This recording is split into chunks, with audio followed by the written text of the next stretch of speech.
Look here, okay? I want you to look me in the eyes, alright? This is an intervention. Someone's gotta say it. So I will. Hoyoverse games are incredibly flawed games. They're predatory, greedy, lackluster in several areas, and often go in directions that leave their players scratching their heads. But you know what else Hoyoverse games are? They are some of the best, most unique experiences you can have in the gaming market today, with zero financial barrier to entry that will give you something to do every couple of months and can fit into anyone's busy schedules. Players can engage with their worlds, connect with their characters, and get in the thick of it with their combat and progression systems.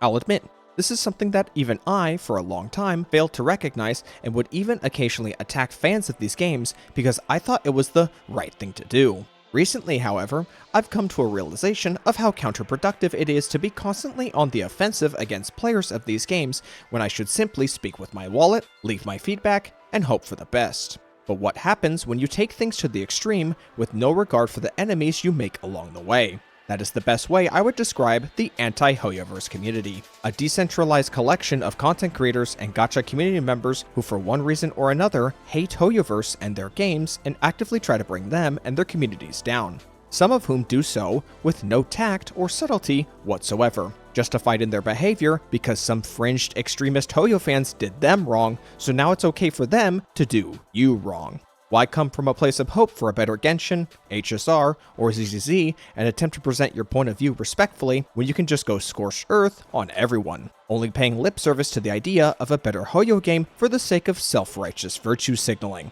I want to make something clear right now. The core Wuthering Waves community and the Anti-Hoyoverse community are two separate communities. The latter just so happens to champion Wuba as their soldier against Hoyoverse and is constantly trying to get them to fight their battle, even if the wider Wuba community would prefer to simply keep their head down and just enjoy playing their game without constantly getting swept up into a conflict they didn't advocate for. As for someone who has played all four games for hundreds of hours, I'm going to let you in on something. Genshin Impact, Honkai Star Rail, Zenless Zone Zero, and Wuthering Waves are all good gacha games worth playing for completely different reasons and personal tastes. There is a common phrase in business, primarily in customer service roles. In matters of taste, the customer is always right. The phrase means that businesses must respect a customer's choices in matters of personal preference. If I go to an Italian restaurant and order a plate of spaghetti, the waiter is not to judge me for not ordering a salad.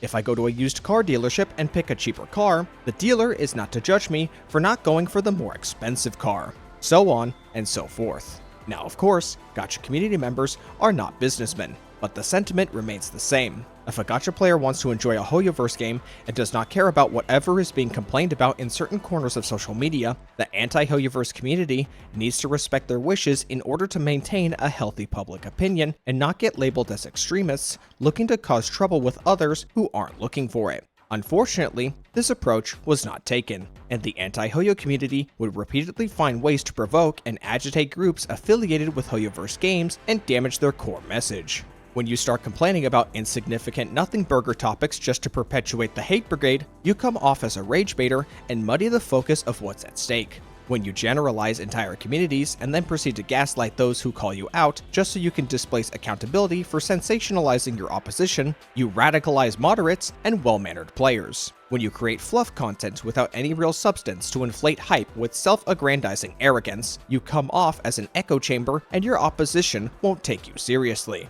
When substantial, meaningful change actually comes to a Hoyoverse game and your only response is either backhanded compliments or anticipating the worst possible outcome, people will stop trying to appeal to you and your never-ending pessimism. When you repeatedly beat people over the head with a singular statistic that is not at all representative of the actual success of a Hoyoverse game or the general health of its community, people stop listening to you because they are more than just a single point of data for you to cherry-pick your own agenda. Believe it or not, content creators are not the center of the universe for gacha gaming. And quite frankly, I don't blame anyone for not wanting to use Twitch given how far the website has fallen. And when the very game you championed doesn't listen to your own feedback for months, whatever ability to command change in the gacha space you thought you had is now compromised. Everything you recklessly fought to prove is now all in vain, and you are treated like a joke by your opposition. The list goes on, and on, and on. Here's what you need to understand. You need support from a significant enough number of Hoyoverse fans in order to make substantial change in their respective gacha games. Simply waiting for new disgruntled Hoyoverse fans to support you, or hoping Wuthering Waves fans will start flying your flag, isn't enough. You can, of course, cultivate an anti-Hoyoverse audience by bashing these games and their players. It's a legitimate strategy, for sure, but you guarantee cultivating a counter audience whom will actively try to push back against you or take shots at innocent WoWa players who have no dog in your fight. Gacha games are still video games, and people play video games to relax and enjoy themselves. So when you're constantly talking down to normal people who don't want to fight your battles, you will push them away and actively breed people who will go against you and actively root for your downfall. As the anti-Hoyoverse movement is met with self-inflicted resistance at every turn, Hoyoverse themselves are constantly attracting new players to any one of their 3 games thanks to their monolithic marketing and absolute dominance on social media, both in numbers and reach that the anti-Hoyo movement cannot even comprehend. Fan art, fan animations, cosplayers, comedy skit makers, unofficial merchandise creators, fanfiction writers, convention attendees, pro-Hoyoverse content creators, HoYoLab forum posters, mainstream creator sponsorships, restaurant collaborations. Any and all forms of Hoyoverse media, both big and small, cultivates a positive public relations with their core community and the games they play. All the anti-Hoyo crowd can do is stand on the soapbox that is social media and pray that people will listen to them. But when said listeners have to wade through so many layers of hostile messaging thrown in their face, even if it's not intended for them, many will simply choose to either tune out, or worse, band against them. This leads me into my final talking point of this matter: content creators and the potential incentives for chasing the anti-Hoyoverse audiences. Okay, so as I'm writing this script right now, the last penny has just been minted in Philadelphia. Rest in peace, Abraham Lincoln. You had a strong 230 years. The nickel is probably shitting himself right now. While not as lucrative as becoming a pro-Hoyoverse creator, a niche demand for anti-Hoyoverse content has been steadily growing for years now, and it has inevitably gave way to your typical meta strategies to maximize engagement for anti-Hoyoverse content creators. Rage bait, inflammatory statements, exaggerations, gaslighting, pro-tribalistic rhetoric, all done in the name of drawing more eyes on an individual's content for self-fulfilling reasons that have zero regard for how it has a negative effect on the group they represent. There are of course those who act in moderation and uphold their integrity in an attempt to spread a message for better Hoyoverse games. But as with any social group, the individuals who can make the most noise will inevitably become the ones any social group will be remembered for. It's not the responsibility of the viewer to decipher if a creator's beliefs and viewpoints are genuine or if they're simply a clout-chasing grifter. If you're constantly dipping into common strategies to draw attention to your content, in my eyes, you revoke the right for people to give you a fair shake. It's not about whether or not you are a grifter, it's about if the gacha public consider you a grifter or not, which is 2 very different things. And from where I'm standing, there are some very loud voices in the anti-Hoyoverse space who give themselves no room for interpretation to anyone that isn't already a direct fan of their content. And the only people left are fucking idiots. Vote for my team, by the way. No, I don't think I will.